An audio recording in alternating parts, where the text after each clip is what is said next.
The mother was using alcohol to disinfect Bert's wounds. But as soon as Bert smelled the alcohol, he cringed with disgust. To him, the scent was a painful reminder of his father, who spent much of Bert's childhood either drinking or on his way to buy more. It was this habit that had dragged their family into such hardship. His mother didn't say much in response.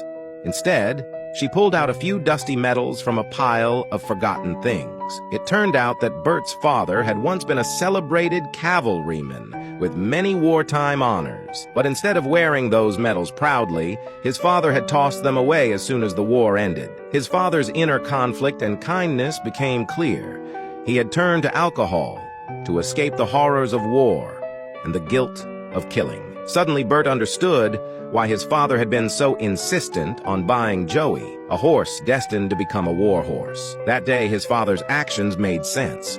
Bert, finally seeing his father in a new light, vowed to make him proud and set his sights on becoming a cavalryman, just like his father. From that day on, Bert rode Joey up and down the hills every day, training diligently. He even managed to surpass the speed of the local landlord's son, much to the admiration of a girl who cast him a look of awe as he raced past. But the good times didn't last. A terrible storm swept through the land, drowning their crops and ruining the family's only source of income. Their hopes were washed away with the flooded carrots. Soon after, war broke out between Britain and Germany, and the military was in desperate need of war horses. While Bert was away, his father, with tears in his eyes, sold Joey to an officer named Rocky for the same price they had paid for him. When Bert returned and saw what had happened, he begged the officer not to take Joey, but the deal was already done. Accepting the harsh reality, Bert made a decision.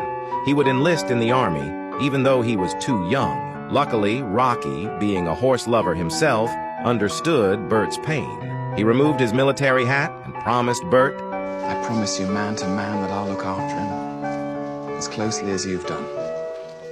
I'll respect him and all the care that you've taken with him. And if I can, I'll return him to your care." With a heavy heart, Bert agreed. As the army prepared to leave, Bert tied his father's cavalry flag to Joey's bridle, vowing, "No matter where you go, I will find you." And thus, Joey's extraordinary journey began.